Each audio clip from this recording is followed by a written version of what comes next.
This is a Flying Llama Studios production. Visit flyinglamastudios.net for more information. And hello everyone, welcome to this week's Babblefish. Wow, what a couple, what a start. We had so many technical problems trying to get started this evening for some reason. I think, but I think we managed to get the more or less sorted now, which is good news, I suppose, for the most part. There's still a few weird things going on. Gremlins in the system or whatever, but I'm just going to ignore them for now.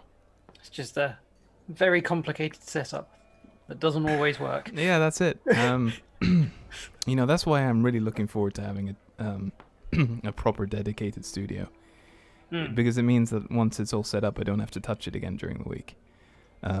I just sort of leave it alone. So, anyway, welcome to this week's Babblefish. My name's Daniel, and that's Crace, Mark, aka Crace, and a new assistant on the show this evening. That'll be Grogu. Yep. Who's Assistant Grogu. Assistant Grogu. Yeah.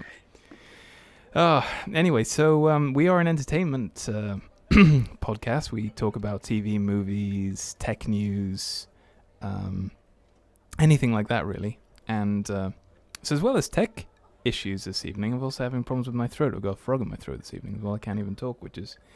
Why not? Let's have a bit of that in there as well. Yeah. Yeah.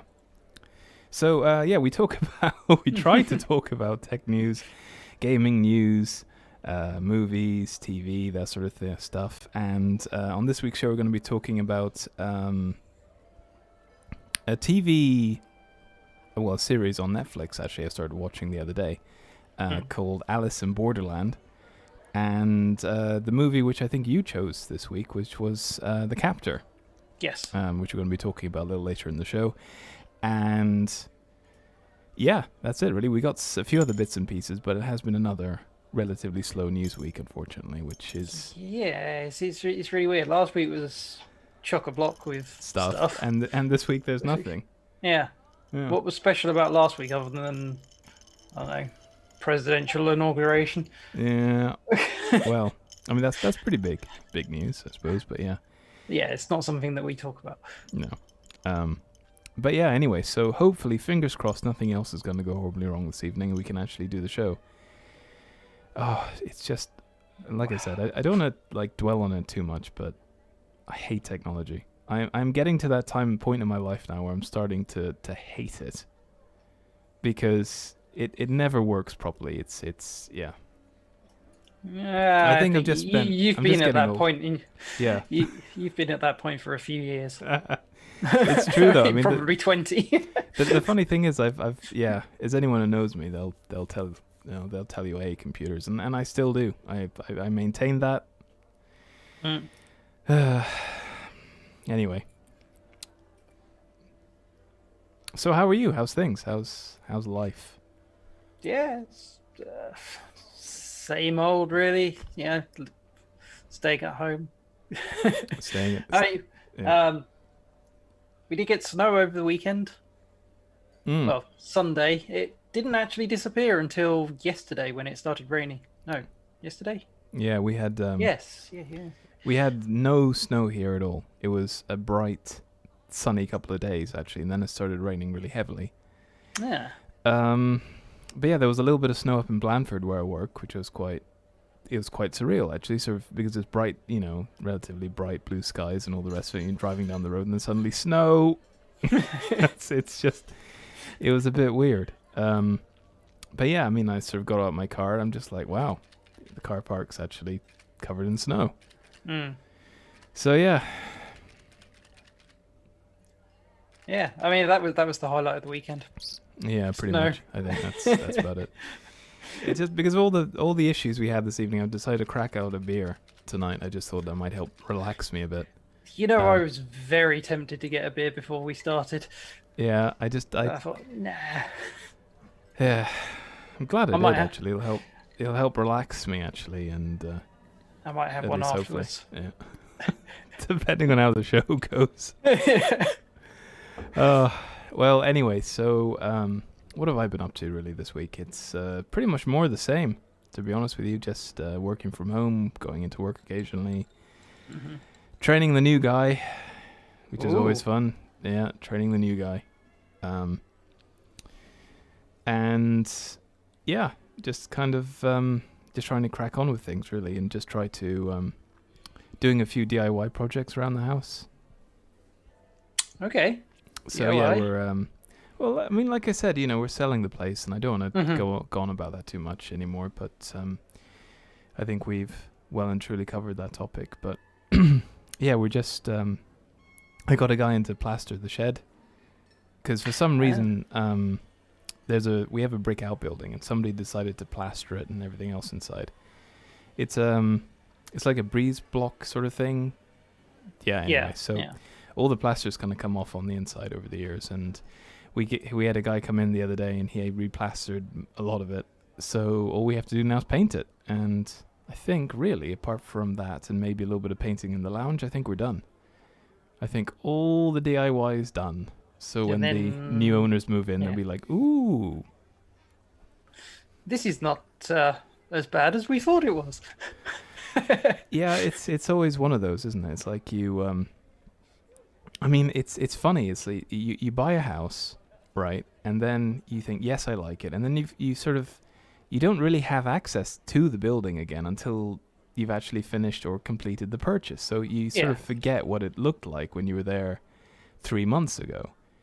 So I've sort of gone back to some of the brochures and stuff that we had for the house, and I'm looking at it, I'm just like, I swear that room seemed bigger than it looked in the pictures. But it's it's interesting, isn't it? It's like you sort of 3 months, you sort of forget what the place looks like, and then you sort of walk back into it again after when you actually own the place, and you're just like, wow, all this is ours. I completely forgot about all this.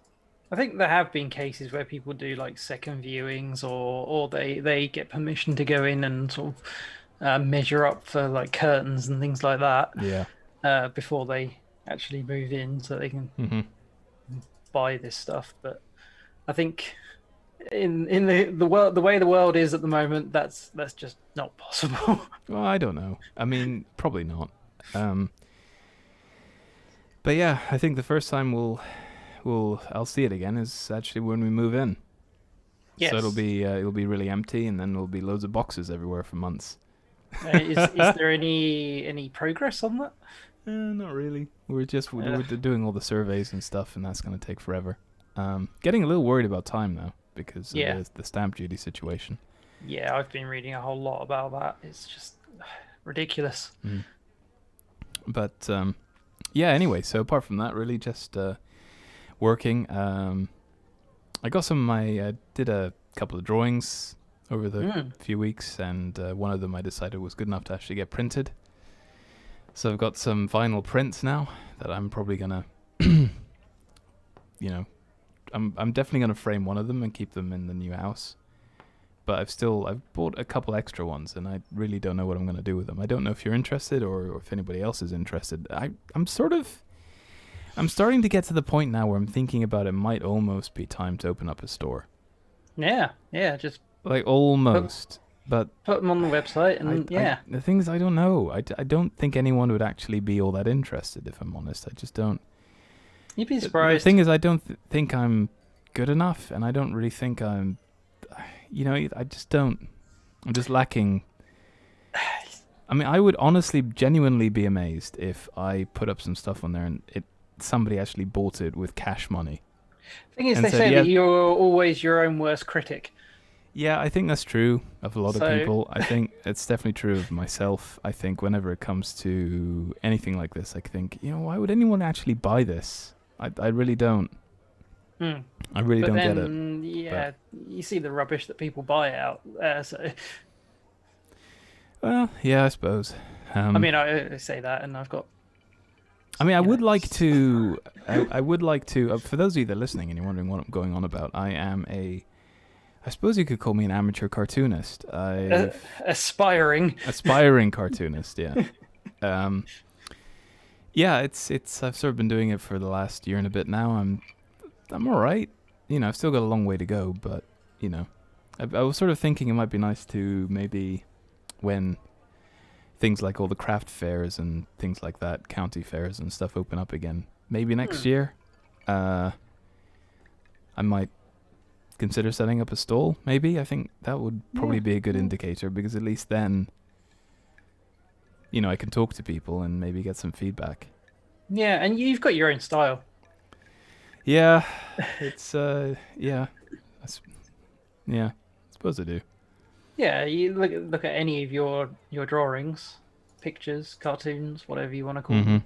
Yeah, and you can tell that they're your pictures. Oh wow.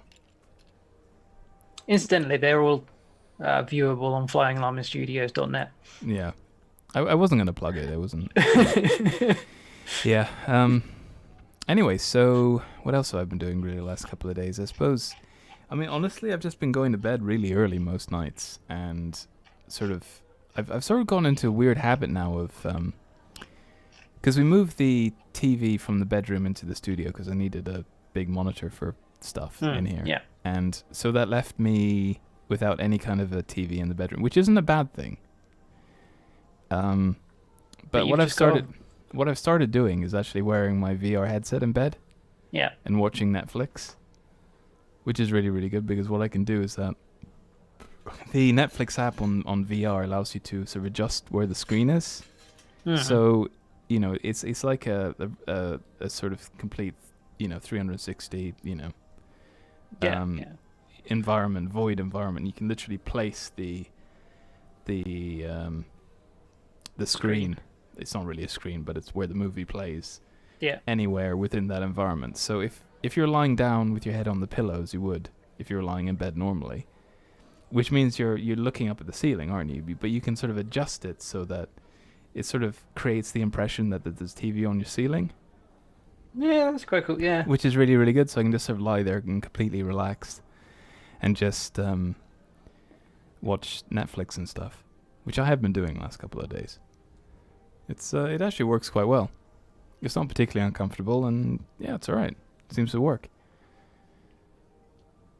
Ah, cool. Sort of makes me wonder if I'm ever going to bother getting another TV in the bedroom now, but... Well, yeah, I've kind of done the same, except I don't have VR. I've got the TV from the bedroom behind me here. I just use a tablet in the bedroom. Mm-hmm. Yeah. Yeah, well, I don't know. It's pretty good. Apart from that, I've probably mentioned Half-Life Alyx. So for those of you that...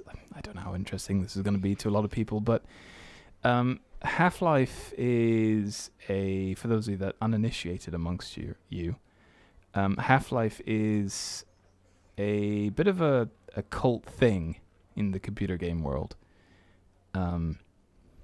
Because it's sort of, massive series. The thing is, it started 20 odd years ago. 98? Yeah, 20 something years ago. And with the original Half-Life, and it was an amazing game back then. I remember playing it with one of my friends, and we were sort of sitting here playing the game in the dark, and just completely freaking out when like the head crabs jumped out or whatever, Yeah. The head crabs are like the monsters in the game, basically. Anyway, so basically it sort of grew a cult following over time, and I think it was a while before they released the second one. I think the second one came out about 2004, I want to say. Yeah. And then we didn't hear anything for like the longest time. So that was, that was basically 17 years at that point. Well, there was they did the episodes. Yeah, they did.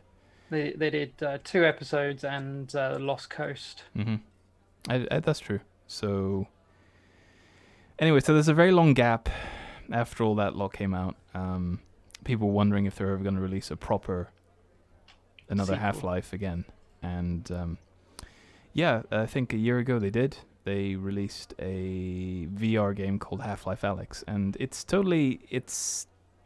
is a return to form in a lot of respects. A lot of people really sort of enjoyed it, and I've sort of been playing through it. And the thing is, it is a good game. It's just a very good game. It is weird playing Half-Life again after all this time. That's what I'm finding. And I'm finding a lot of the mechanics a little bit,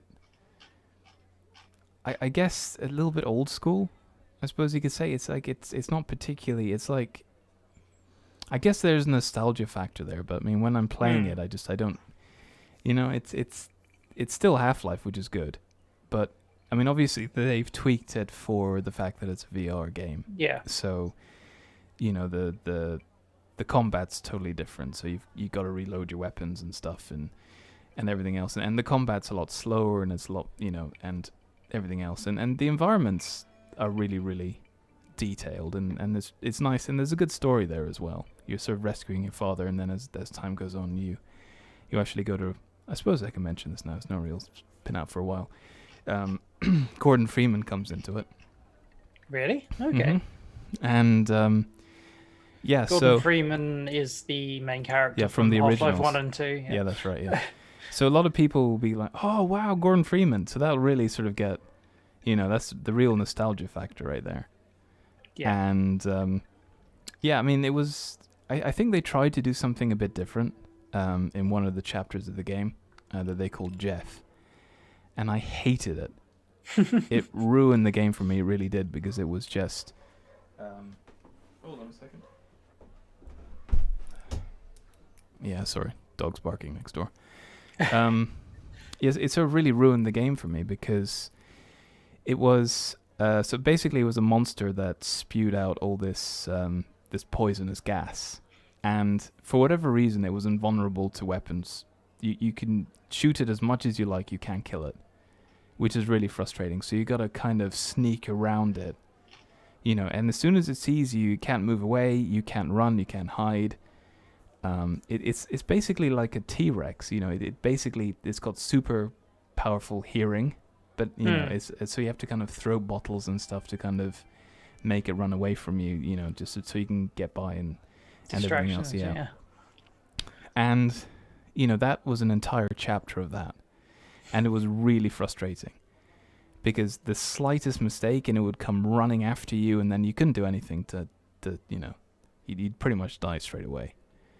And you're constantly sort of literally just on your hands and knees, because it's VR, sort of crawling on the floor, trying to hide behind furniture or whatever, trying to get around this thing. And then there's this one point where you have to lure it into a little container, and then you can close the door, and then you have this sigh of relief. It's like, oh, finally. I can. That's it's so it's in there. It's going rah, rah, rah, banging on the door or whatever, and great. So then you go literally, I don't know, 5 steps to the left, and then there's like a gate that won't open, and then you have a special tool in the game where it allows you to kind of sort of mess with the electrics in the walls, so you can you can kind of reroute power and stuff and. So a mechanic they've taken from a lot of games. Yeah, so that have come since. so then you have to reroute the power, and then guess where the power line goes? Right into that room with the box. Right into the room where Jeff is. So Yeah. you have to open the door again to get in there to finish rerouting the power to open the door. So then of course Jeff comes charging out. He's like rah, rah, and then he eats you and whatever else have you, and then. So it was just there were so many infuriating things with that whole chapter. It's like I really struggled to finish it. So the story there is don't mess with Jeff. Yeah, but I mean the thing is like there are little cues in the game. Like apparently, if you actually put your hand to your mouth with one of the controllers, you can actually cover your mouth in the game, and that stops you from coughing, which stops Jeff from hearing you. Okay, that's quite... But that wasn't immediately obvious. Stephen discovered that when he played it, and later told me about it. I'm just like, well, that would have made it easier for me. But yeah, and then they have gas masks hidden in little cupboards occasionally around the place that you could wear. That would also. But I mean, I don't go around opening up every single drawer in every single room as I'm playing through the game. No. So I missed them. They weren't obvious. It's not like they're on the floor right in front of you. Oh, here's a gas mask. You might want this. So, yeah. So, all I'm saying is that it was a little bit frustrating, that's all. But apart from that, it was a good game. Yeah, well. Have you completed it? Not yet, no. And you're going to be scared of every Jeff that you meet now. Well, right at the end of that bit of the game, you managed to crush the monster in a garbage press, which I'm not gonna lie was very satisfying. Right. So yeah, that was. So it was like, yes, take some of that. that was a lot of built-up frustration over the course of several days trying to get through that. I mean, the funny thing is that when Stephen played through, he didn't have any problems with it. He was like fine, but it's like for some reason I just Yeah, but then Stephen's a hardened Dark Souls player, so yeah, he is. I find things like that really frustrating, and it's not. I don't know. I mean, I like the fact that they tried to do something different mechanically in the game. It is a very immersive game. Don't get me wrong. It's very enjoyable.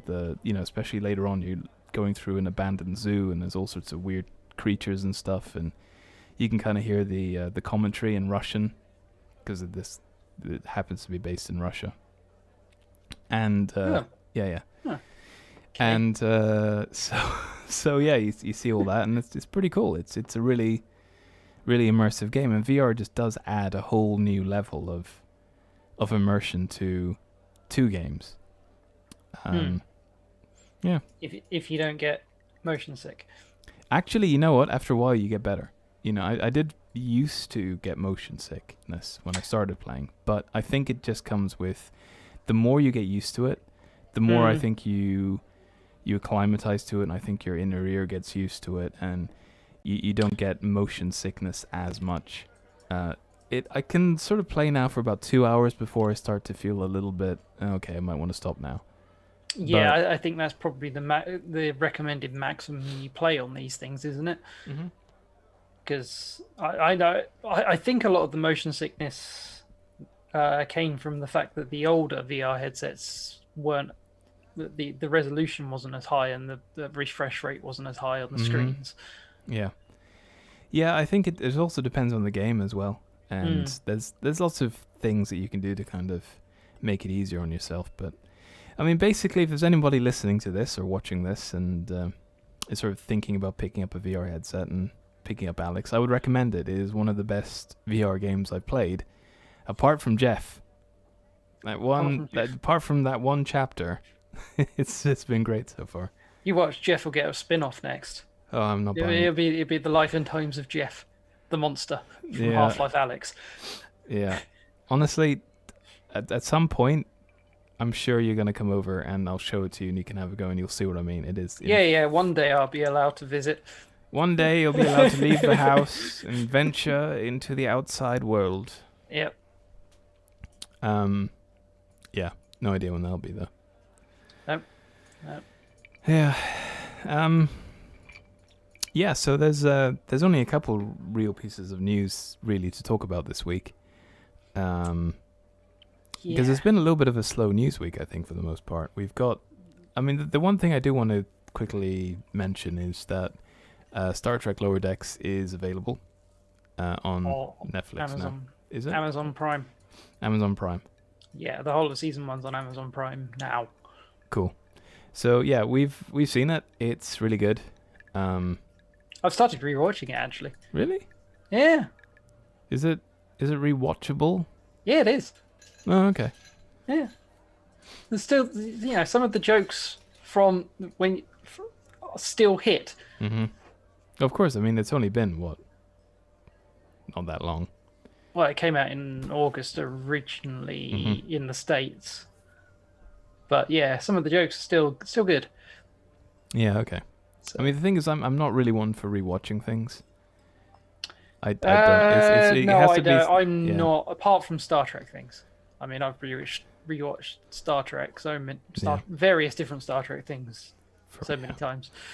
Well, I don't know. I mean, I don't want to talk about it too much because we already covered it, but basically it's Yeah. available now. It's on Amazon Prime. It's worth a look if you're into sort of adult cartoons, sort of Seth MacFarlane, Family Guy type of thing, type of comedy. It's pretty much that, but Star Trek. Yeah, And and it works. it's all right. Looking forward to the next series. Yeah. So that's that. Yeah. There was something about Elon Musk saying that apparently Teslas can have the... So, for those of you that... I'm sure most people know what Teslas are, right? The electric cars. Yes. Well, Elon Musk apparently said that the onboard, there's so much that the computers on board are powerful enough to play Cyberpunk 2077.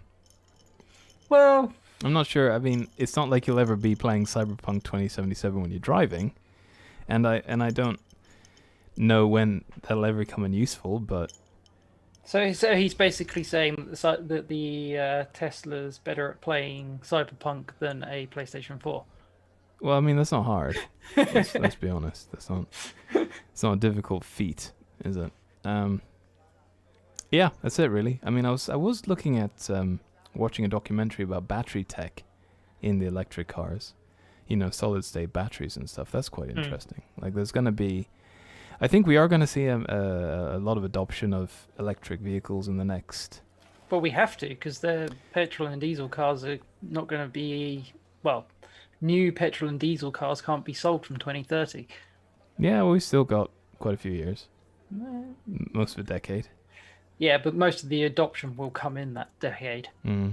Yeah, we'll see. I mean, I'm not against electric cars. I'm glad that the solid state battery tech is now hopefully gonna come out, which is gonna make ownership of electric vehicles a lot easier. Like apparently, it's gonna be able to charge. You're gonna be able to charge a car in about half an hour.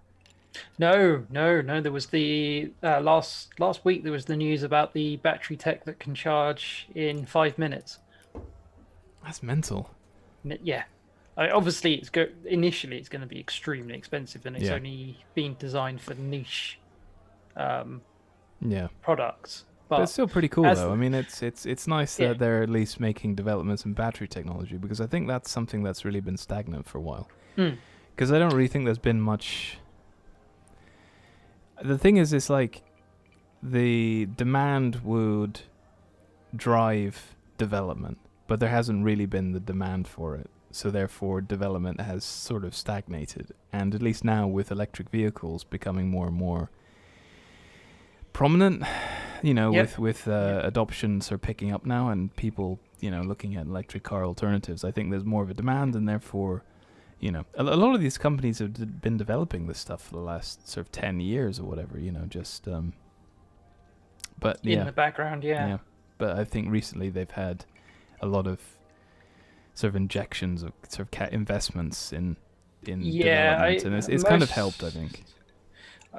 Unfortunately, most auto makers still aren't up to the capacity of a Tesla battery. They can't, at the moment, they still can't seem to compete with Tesla. Yeah. For batteries. We'll see. But it will change. And yeah, last year was a massive year for electric cars. Yeah. So it's just going to keep growing and growing. Yeah. I mean, I'd like to see, I don't want to sort of talk about this too much, but I mean, I would like to see the environmental impact of these batteries, making these batteries. Especially the current ones that have all the, the toxic materials in them and all the rest of it. I'd like to see the environmental impact of that versus the ownership versus a normal car. Yeah, most of them apparently use cobalt alloys, and apparently they've found ways of ditching cobalt. So that'll be something that's slightly more environmentally friendly. Yeah. Well, that's got to be a good thing, I suppose. Because it's not just about the manufacturing environment; it's also about the local environment. You think if everywhere has electric cars with no emissions, people's health is just going to get better. There's not going to be so much issues with people getting asthma and other conditions.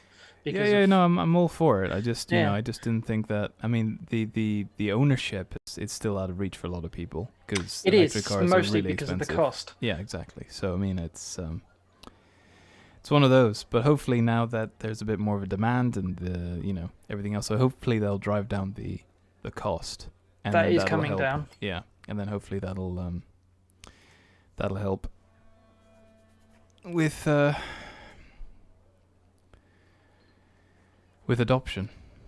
I mean, the only other thing I was slightly worried about is that with all the people sort of charging in their electric cars overnight, I wonder what that's going to do to the national grid. I mean, are we going to be able to cope with that sort of apparently power so? draw? There's been studies on this, and apparently the grid's fine. Huh. Apparently. Okay. Cool. All right, there we go. So, basically we're going to start seeing an improvement in the range of electric vehicles and the charging time of electric vehicles, which is good. It's no longer you have to go to a place and spend hours just kind of aimlessly walking around while your car charges. Like the amount of times that Top Gear have done that, it's like in the past, Well, for some journeys, it's probably a good thing that it'll force people to stop. Yeah. Especially, if it's a long journey, it probably is a good idea to stop. I think most people know when to stop anyway. Yeah. To be honest with you, I think they're adults. So, all right. Well, that's it. Really, that's all we have for the news. That's really worth talking about this week. It's been, like I said, a bit of a slow news week. So, unless there's anything else that I've missed. There was this news that apparently there's a Harry Potter TV show in development over at HBO, which is I didn't know that. American company. Apparently they're in talks with Warner Brothers. They're denying it, but there's all these rumor mills. There isn't a lot of detail on it other than the fact that it's in development. Well, I was going to say they haven't really done anything with it for a while. I mean, sure, they've had the couple of movies that came out a couple of years ago, but that's not really. So when you say Harry Potter, is it Harry Potter or is it just the Wizarding World movies? Do we know anything about it? Well, yeah, it probably will be more of a Wizarding World sort of thing, much like the Fantastic Beasts series, of which we're still awaiting the third movie, and we all know the controversy surrounding Johnny Depp in that. So. Yeah. We still don't know when that's coming out, but yeah, I would imagine that this movie will be set somewhere within the Wizarding World rather than it actually being focused on Harry Potter. It could just not be that we know. Not that we really know anything yet. No, it's just in development. I suspect they might try and do a Hogwarts-based series. I hope not. Just sort of flesh out. Yeah, I don't know. I think all that's been done. To be honest with you, I'm not really. Yeah. Yeah, maybe do something. Because it's like the Wizarding World. It's the Wizarding World, not just the Wizarding Hogwarts. I mean, because it's like whenever they did the I forget which movie it was. They had all the other Wizarding people come down to compete for a goblet or something. What in the grand? What they call it not grand Wizard, the Quidditch games. No. But there was like a big, I can't remember. I mean, I barely remember the movies, honestly. Anyway, so there was a big sort of sporting event that all these people came down from all over the world.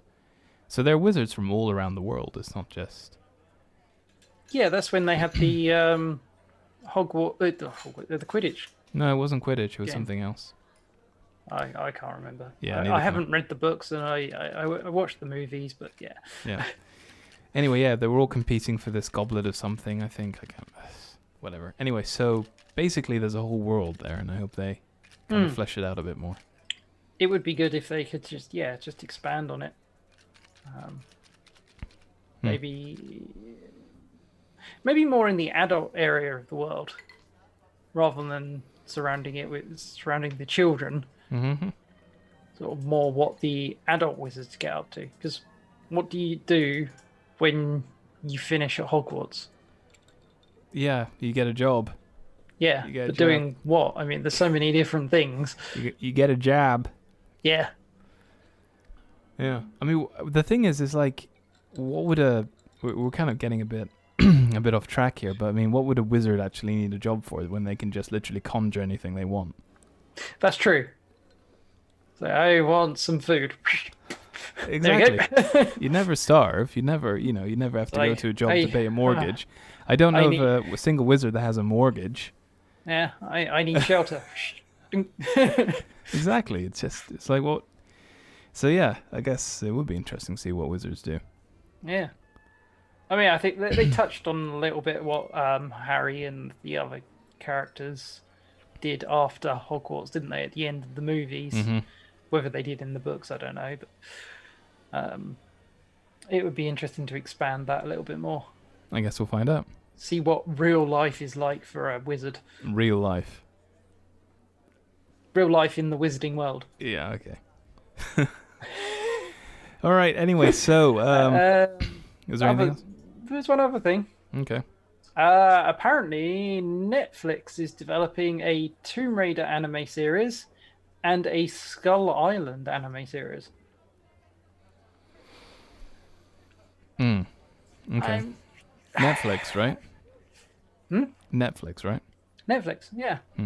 Because there was a news article about them. Apparently, they've I think last year they've gained 200,000 subscribers or something.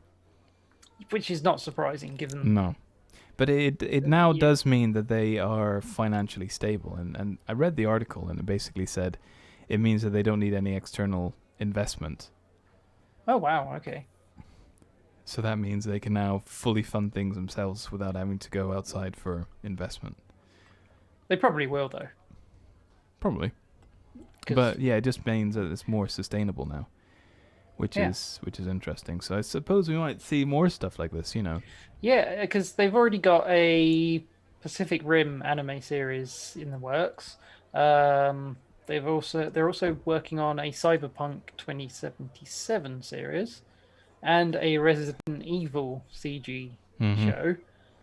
I wonder why they're doing all these animated things. I would have thought the animation would have been expensive, but I guess not these days. Well, I guess it'll be cheaper than getting.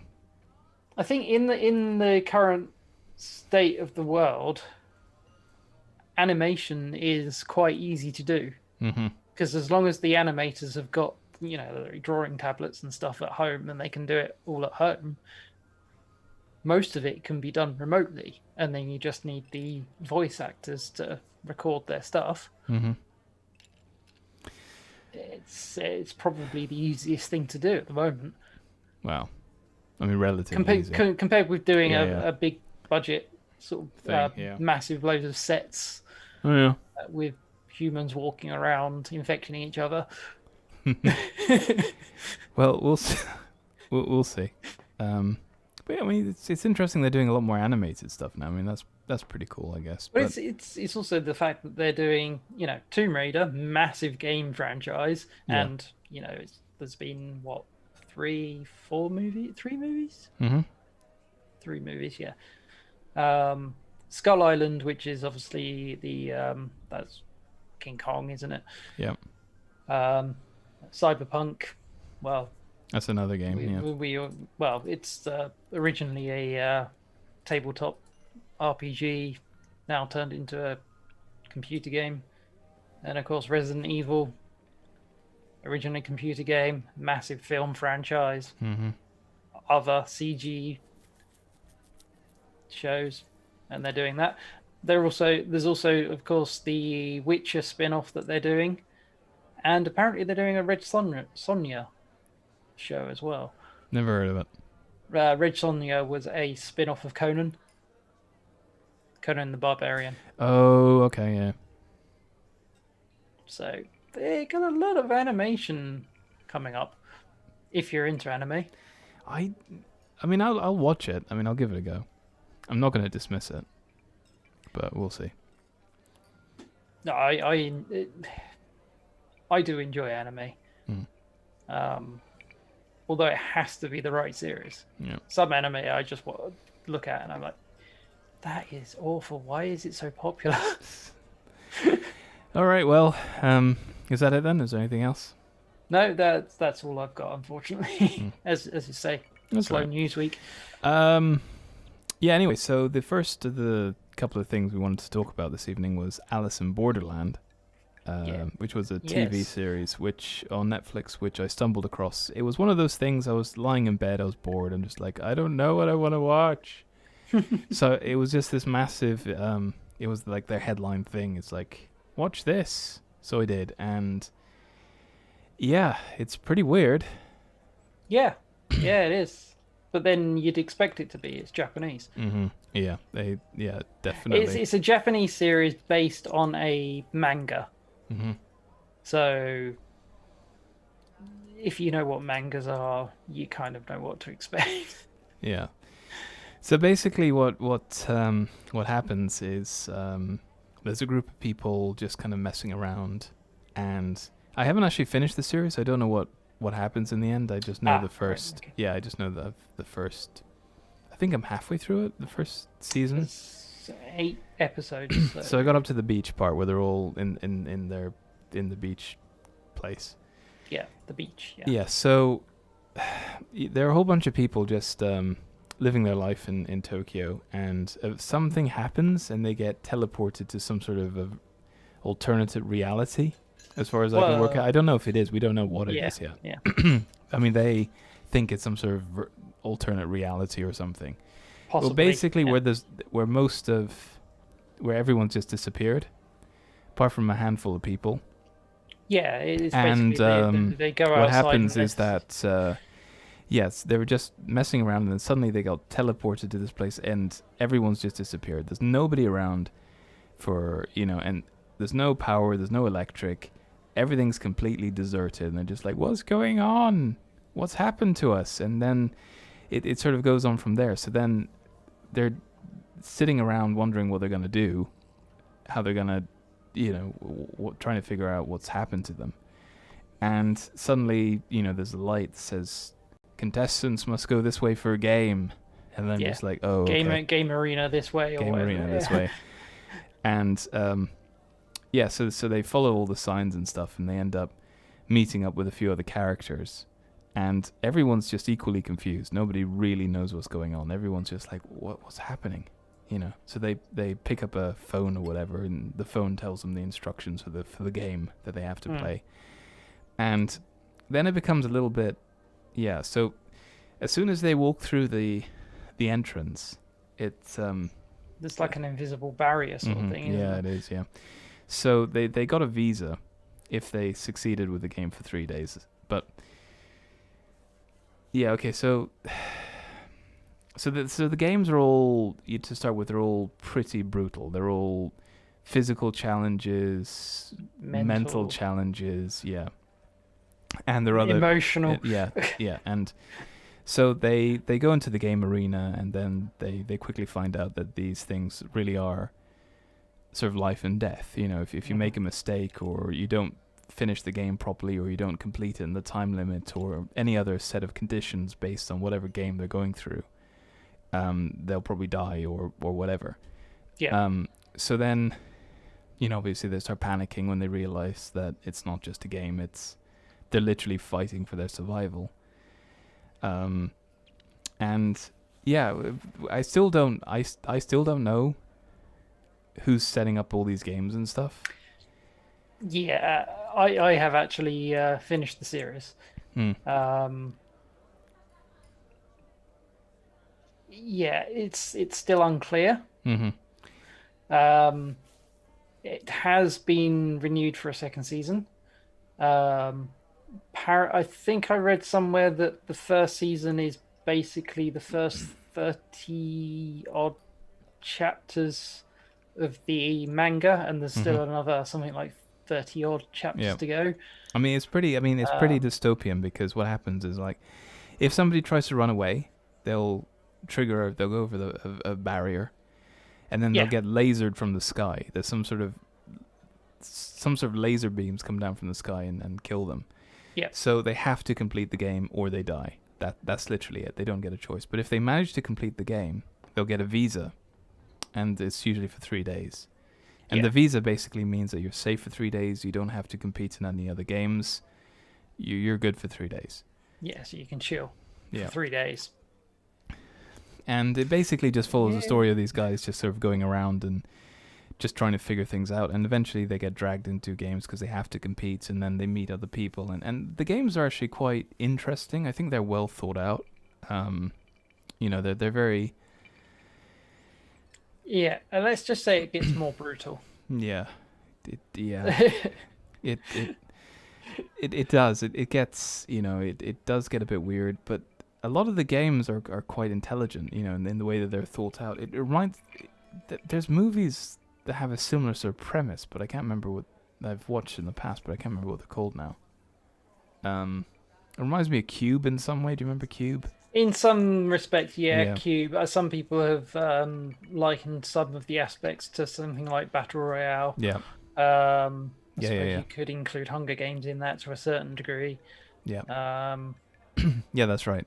I mean, the initial bit where everybody just disappears or they get transported seems a little bit sort of 28 days later. Yeah. They walk out into the middle of Tokyo and there's nobody around. Yeah. It's like, what? But then it turns out there's like a whole bunch of people that are sort of set up this organization, this group, to try and collect all so when you complete a game, you get a card, a physical these are playing cards. Playing cards, yeah. And apparently, according to somebody later on in the series, he says if you collect the whole deck, you get out. Yeah. But we don't know if that's true or not. We don't know. It's circumstantial evidence entirely, but might be true. I just thought it was. I mean, it's it's interesting enough. I mean, I find it. I mean, the acting is pretty. I mean, it's pretty Japanese, and the English dubbing isn't. But it's fine. But then you're never gonna get decent dubbing with live action like that. No, you're not. So yeah, I mean, body language acting is okay. The dubbing, it works. You can understand it. Yeah. I mean, I think a lot of it's lost in translation because it's not just a literal translation, but it's also a cultural difference as well. Yeah, so I think sometimes it's sort of lost in translation, I think, yeah. Sometimes when they're talking, there are things that you think they're not actually saying that. Yeah. But you still get the gist. Yeah. It's it's right. I mean, I'd say I'm enjoying it. It's interesting enough. Like I said, it's a combination of quite a few things, and I'm sort of invested now enough that I'm gonna finish watching the season, see where it goes. I just find it interesting though, because like one game, they're at the beach hotel complex, which is where this group of people gather. Yeah. And they're all doing whatever they're doing, and then suddenly the whole place turns into a game. Like there's like a table appears in the foyer with all the phones on it, with all the instructions. There's a laser barrier that gets erected around the hotel. All this stuff just suddenly happens in the game, and the hotel becomes one of these games. You're further through than the 4th episode, then. Yeah, but the thing is, it's who did that? I mean, surely at some point somebody would have dragged the table up, put the phones down. Sort of, somebody would have seen that. That is explained. Oh, okay. Yeah. I mean, I don't know what that is yet, but yeah. It is explained. Okay. We do get a little bit of insight into how the games are set up. Right. But who's running them, we don't know. We don't know. No. Okay. Right. So anyway, it's all right. I mean, that's Alice in Borderland. Like I said, I'm watching it. It's an enjoyable show, and it's been extremely popular on Netflix. I think the UK is one of the only countries that it's been released in that hasn't been in the top 10. That's interesting. Yeah, it seems to have done extremely well. Cool. Yeah, it was. Check it out.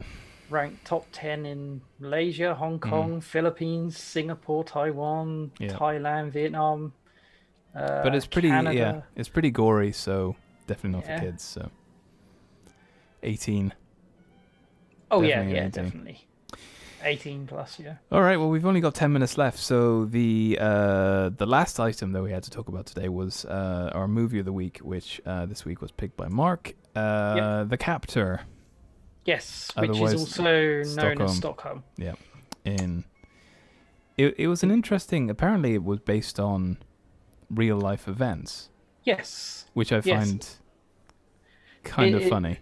Yeah, based on the 1973 bank heist in Stockholm, which is where Stockholm syndrome comes from. Mm-hmm. So yeah, basically what happens is that there's this American guy, and we don't really know an awful lot about his past, but he has a friend who's in jail, and he wants to get his friend out of jail. So he's going to rob a bank, take some hostages, and force them to release this guy out of prison. And then his idea was that they would make a getaway and drive into the sunset or whatever in a Mustang. That was kind of his.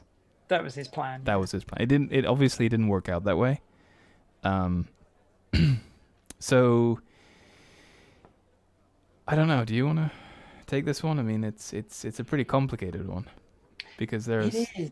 It's. But yeah, you've described that quite well. He's not actually American. He is actually, I think he's from Norway. He pretends to be an American, though, or is he Sweden? No, he's Swedish, but he moved to America when he was young. So he lived in America for a long time, and he came back to Sweden. Bearing in mind, we've only got 8 minutes now to the end of the show. So yeah, he goes into the bank, pulls out a gun, and starts shooting, and then basically tells most people to leave. Yeah, he only wanted a couple of hostages. Yeah. He even held the door for an old lady as she was trying to leave the bank. You know, she's like the gentleman robber. Yeah. So he walks in, he starts firing, and then he manages to take a couple of hostages, and then obviously the police get involved, and they're just like, right, what do you want? And then he basically makes a list of demands. It's like, I want my friend out of prison. I want a car. Some guns. I want $1 million. Yeah, because he wasn't really all that interested in money, was he? No, it was sort of like a sort of side thought, sort of like an afterthought. Yeah. But there was. Seeing as I'm in a bank, I might as well have $1 million. Seeing as I'm here. But the interesting thing with the movie is how it evolves. Yeah. Over time, and how the characters, the hostages, sort of essentially come to befriend. But that takes a while. I mean, eventually his friend arrives, and then I think they're sort of saying, "What are you doing? Why are you doing this? Like, I come to free you, you know, and set you free, and all this." And then I think a lot of people sort of sympathized. A lot of the hostages kind of sympathized, or at least empathized to a degree. This is why the term Stockholm syndrome came about. It was because of this real life heist. Yeah. Like one of the hostages ended up sort of falling in love with him. Yeah, I mean, I don't know how accurate I suspect there's a lot of poetic license. Yeah. There. But it was fundamentally what it is. You got a whole bunch of people just trying to figure each other out. Like the police don't really know what this guy's motivation is. They don't really understand him.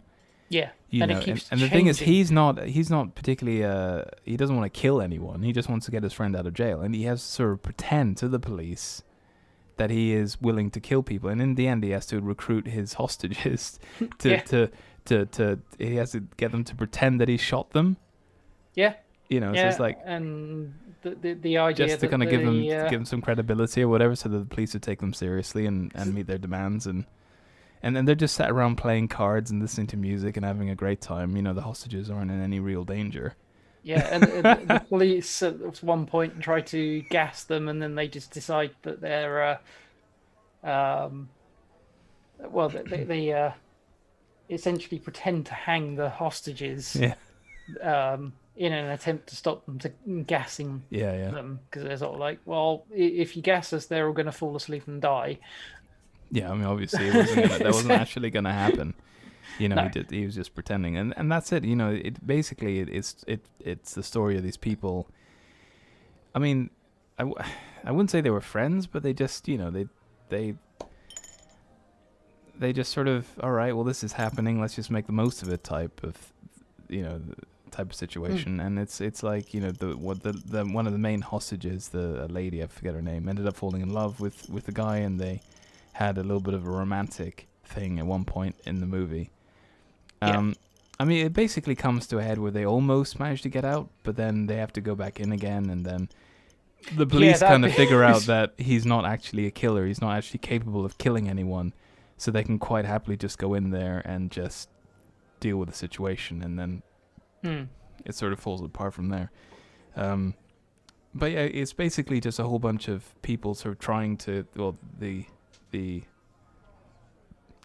robbers just trying to convince the police that they're actually willing to see through their threats.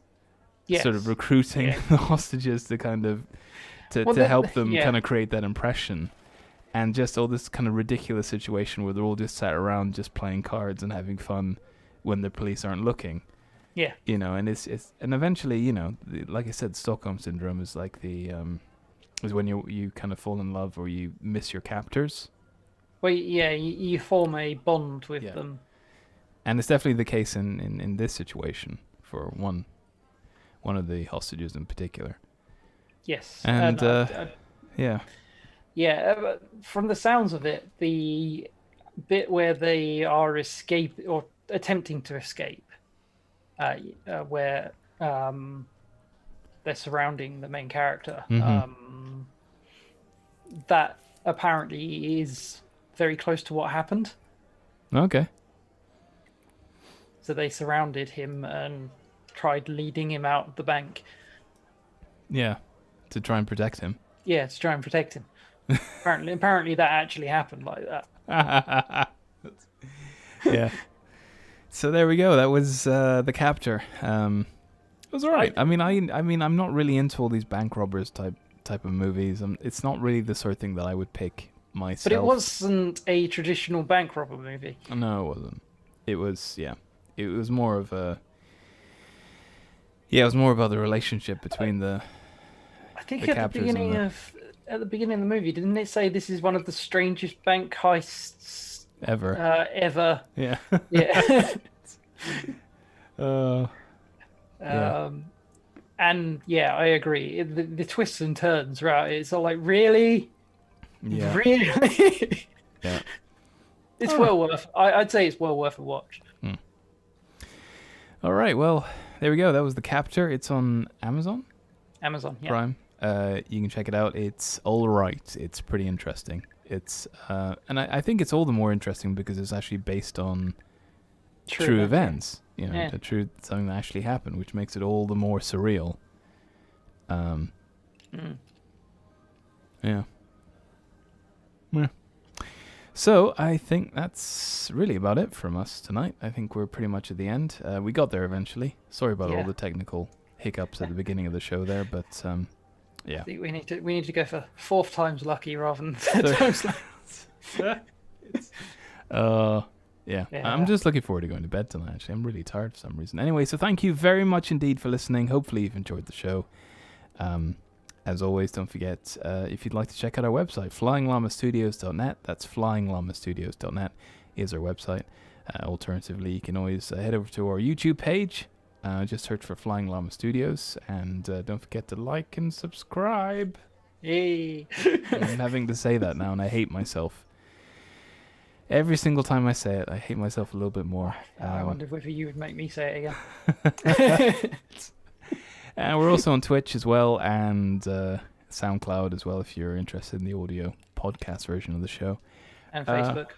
On Facebook as well, yeah, that's true. So we are pretty much in most places. Apart from Twitter. Yeah. And don't forget, coming up on Tuesdays, we've got the 3rd episode of Free to Fail. Last week's episode was actually quite good.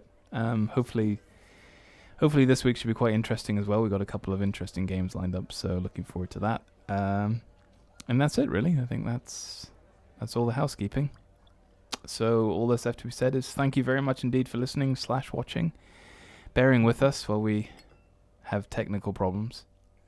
And we'll see you next week, hopefully minus the technical difficulties. No promises, though. It'll be a smooth ship.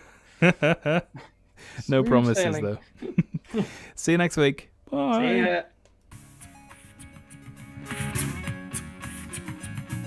This is a Flying Llama Studios production. Visit flyinglamastudios.net for more information.